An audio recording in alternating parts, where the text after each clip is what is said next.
السلام عليكم واهلا وسهلا بكم في فيديو جديد على قناة شنو ريفيوز. والنهاردة معايا فيديو عن السماعة الاكثر انتشارا في مصر والاكثر مبيعا في مصر، اللي هي الابل ايربودز برو السيمي اوريجينال، او اللي هي التقليد مش الاصلية طبعا. ليه بقول ان هي الاكثر انتشارا؟ لان ببساطة كده انت بمجرد ما هتنزل السوق، تنزل اي محل من محلات الموبايلات، هتلاقي السماعة دي موجودة عنده، هتلاقيها موجودة اونلاين بشكل كبير، وهتلاقي عليها عروض.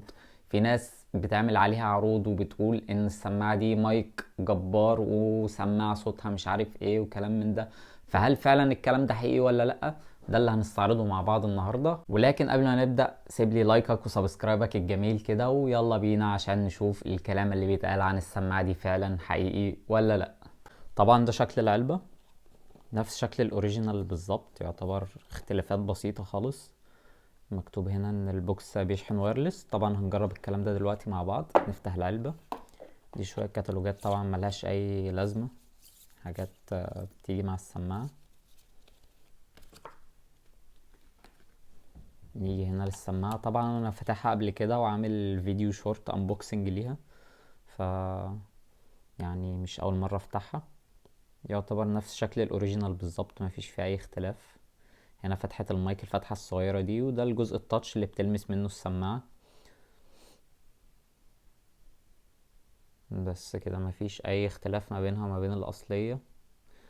والخامات بتاعت السماعة ديت مش احسن حاجة، والسماعة خفيفة كده، تحس ان هي مش خاماتها مش كويسة. لكن البوكس، بصراحة البوكس كويس. هنا ده زرار البيرنج، مكتوب designed by Apple in California assembled in China. فتح الهنج هنا قوي شوية، فتح وقفل البوكس يعني تحس بمتانة كده وانت بتفتح. طبعا ده الجزء اللي بيشحن السماعات اللي جوه ده. السماعات ماجنتيك، بيبقى فيها ماجنتيك عشان خاطر ان هي تثبت شوية كده.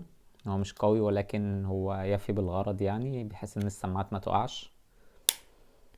ده المكان اللي بتتشحن منه السماعة، مكان اللايتنينج بورد. نكمل بقية العلبة. طبعا هنا المشكلة الكبيرة، الكيبل اللي بيجي مع السماعة ديت تايب سي لايتنينج.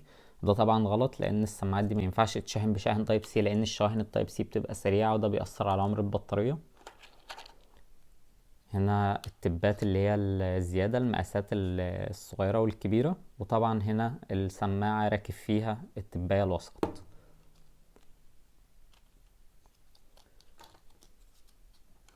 بس كده، ما عادش في حاجة في العلبة. طبعا الكرتون ده يدل ان المنتج تقليد فشخ، يعني عشان خاطر محدش يضحك عليك ويقولك دي اصلية ولا حاجة.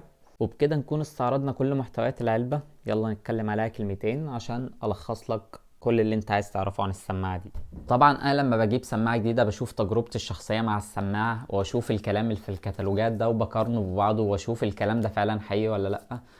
بس طبعا دي سماعة مش معتمدة من شركة معتمدة مثلا، فهنركن كل ده على جنب ونركز اكتر مع تجربتي الشخصية للسماعة دي. طبعا تجربة الاقتران بتاعت السماعة هي الاصلية بالظبط. ومجرد ما هتفتح العلبة دي كده هيظهر لك نافذة البوب اب بتاعت ابل، وهيقول لك ان انت لازم تدوس على الزرار ده ضغطة مطولة عشان خاطر انت تقترن. وبمجرد ما بتقترن اول مرة، بعد كده لو انت معاك ايفون، اول ما هتخرج دي كده هتظهر لك نافذة البوب اب، تطلع السماعة هيظهر لك نسبة الشحن بتاعت السماعة اليمين. لو طلعت السماعة الشمال هيظهر لك نسبة الشحن بتاعتها ونسبة الشحن بتاعت البوكس. وطبعا دي ميزة كويسة. ولما بتدخل على الاعدادات بتلاقي الكلام ده من جوه، بتقدر تغير النقرات زي ما تحب. ولو هتكلم عن النقرات بتاعت السماعة، فمعاك هنا لمسة واحدة تقدر ترد على المكالمة، او لمسة ان انت بعد ما ترد على المكالمة ان انت تفصل.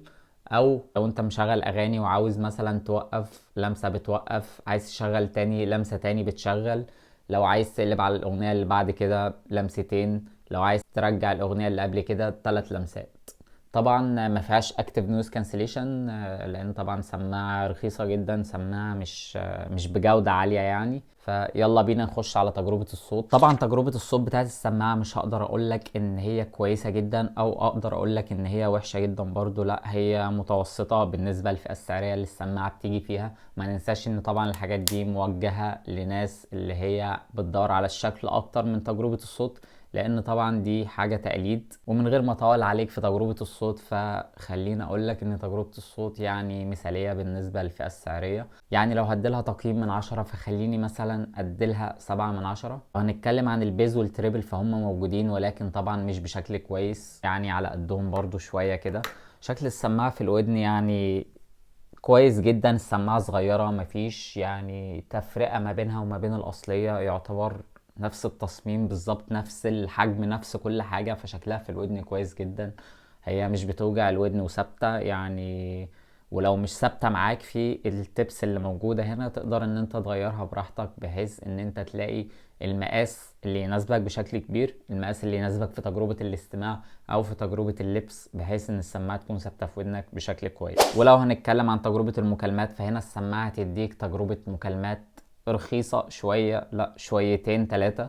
السماعة بمجرد ما هتعمل منها مكالمة واحدة، الطرف التاني هيكون سامع مثلا الاصوات اللي حواليك اكتر من صوتك بشكل كبير. هو طبعا معروف ان اي سماعة وايرلس بتجيب لك الصوت اللي حواليك اكتر من صوتك، ولكن دي يعني ممتازة في الحتة دي، ان هي يعني لو حد جنبك بيتكلم كده بعيد شوية كده، فلا هات صوته وحطه في المكالمة، واركن انت صوتك على جنب، مش عايزين صوتك ده خالص. فهي كويسة في الاماكن الهادية، مش كويسة قوي يعني، هي معقولة في الاماكن الهادية، ولكن في الاماكن اللي فيها دوشة كتير يعني صوتك يكاد يكون مش واضح بشكل كبير، والشخص اللي انت بتكلمه هيعاني على ما يسمعك. وهنا تجربة للمكالمة أنا عملتها في مكان فيه دوشة، الشخص التاني كان يعتبر سمعني بالعافية. من غير ما أطول عليك، خلينا نستعرض صوت المكالمة دي مع بعض عشان تعرف التجربة بتاعت السماعة دي. ولكن السماعة دي كان في منها إصدارات كتير في الفترة الأخيرة، ولكن ده الإصدار اللي موجود في المحلات. يعني لو رحت تشتري السماعة دي من أي محل، السماعة اللي معايا دي هي الإصدار اللي هيكون موجود، لأن طبعا الاستيراد واقف بقاله فترة، وكل السماعات دي كانت موجودة في المخازن وكلها طلعت وتوزعت على المحلات. فالحاجة دي هي اللي هتلاقيها في المحل جنبك، هي اللي هتلاقيها اونلاين. مش هتلاقي اصدارات كتير من السماعة دي متوفرة يعني مع الناس بشكل كبير، غير لو حد بقى معاه سماعة دي او كلام من ده، كان بيبقى فيها صوت المايك كويس، يعني مش بالرضاء اللي انا هستعرضها معاك في الفيديو دلوقتي. ولكن هي دي اللي موجودة دلوقتي، مفيش اي جديد ليها. الو. يا حبيبي، ماشي. الحمد لله بخير، والله اخبارك ايه؟ الله يصلح حالك. اه، سامعك كويس.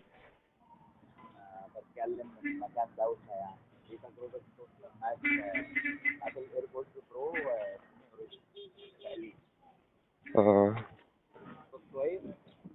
هو الصوت يعني متوسط كده. اه بديله يعني 6 من 10 او 5.5 كده. تمام. ماشي يا غالي حبيبي. ولو هنتكلم عن تجربة السماعة في الألعاب، فتجربة السماعة في الألعاب مستقرة، مفيش فيها أي مشاكل. بالنسبة للليتنسي بتاع السماعة، فالليتنسي قليل جدا، فمش هتلاقي تأخر ما بين الصوت والصورة، أو لو في تأخر هيبقى تأخر بسيط جدا، أنت مش هتحس بيه وأنت بتلعب، ومش هيأثر على تجربتك في الألعاب بشكل كبير. وطبعا من مميزات السماعة دي ان هي بتدعم الوايرلس تشارجنج او الشحن اللاسلكي، وده عن طريق الماجسيف بتاع ابل او اي شاحن وايرلس تاني عادي. فيلا بينا نجربها مع بعض. وطبعا الادابتور اللي هستخدمه اللي هو الانكر 18 واط المحترم جدا، اللي بستخدمه بقالي 3 سنين تقريبا. لو عايزين فيديوهات عن الشواحن اكتبولي في الكومنتات، وانا ان شاء الله اعمل لكم فيديو عن الشواحن اللي انا بستخدمها كلها لشحن الايفون او لشحن المنتجات اللي بستخدمها كلها بشكل شخصي.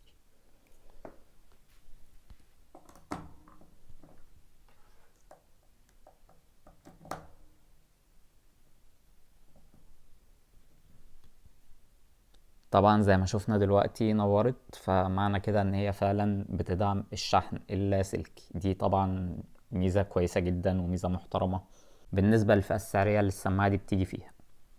وبالنسبة لبطارية السماعة، فالسماعة بتديك من حوالي 3 ساعات لحوالي 5 ساعات تجربة استخدام. مش هقدر اقولك بالظبط هي كام، لان هي مرة قعدت معايا 3 ساعات بالظبط، ومرة قعدت معايا 5 ساعات، ومرة قعدت معايا كمان يعني 5 ساعات ونص، كنت بتفرج على مسلسل في حلقات ورا بعضها وكده، ولكن بنسبة صوت قليلة شوية. مع البطارية كان استهلاكها مش كبير جدا، فبالنسبة لتجربة البطارية فانا اقدر اديلها هنا يعني 7-8 من 10. دي حاجة برضو كويسة تحسب لسماعة في الفئة الاقتصادية. بالنسبة للفئة السعرية اللي السماعة بتيجي فيها، فالسماعة هنا بتيجي في الفئة السعرية اللي هي من 400 جنيه لحد 600 جنيه. في ناس بتبيع بأكتر من كده، طبعا ملناش دعوة بيهم. وما تشتريش السماعة بأكتر، من وجهة نظري الشخصية ما تشتريهاش بأكتر من 500 جنيه. 500 جنيه عليها ده رقم كمان عالي شوية. السماعة في ناس بتبيعها ب 400 جنيه، في ناس بتبيعها ب 450 جنيه. لو انت بتدور على الشكل بشكل كبير يعني اكتر من تجربة الصوت وكده، فالسماعة دي هتكون مناسبة ليك. يعني شكلها بالظبط شبه الأصلية، مفيش فيها أي فرق. ولكن لو انت بتدور على تجربة الصوت، فهنا تجربة الصوت هقولك ان هي مش احسن حاجة. هقولك ان هي معقولة، فاهم يعني، هتمشي حالك كده لو انت استخدامك مش عالي قوي يعني، او لو انت مش جاي من سماعات فوق ال1000 جنيه مثلا. لا، لو انت جاي من سماعات اقل من كده، فالسماعة دي هتكون مناسبة جدا ليك. يعني من الاخر السماعة دي هتناسبك لو انت جاي من سماعات بسلك، من اللي هي العادية اللي بتبقى موجودة في المحلات دي. هتديك تجربة صوت ممتازة لو انت جاي من السماعات دي. بس طبعا لو انت جاي من سماعات اعلى من كده، فللأسف السماعة دي مش هتناسبك. بس كده، لو حسيت انك استفدت من الفيديو ما تنساش تسيب لنا لايك، تشترك في القناة، وتفعل زر الجرس. ولو عندك اي استفسار او اي سؤال يا ريت تسيبه لنا في التعليقات تحت، انا برد على كل الناس. واستنوني ان شاء الله في كل الفيديوهات اللي جاية.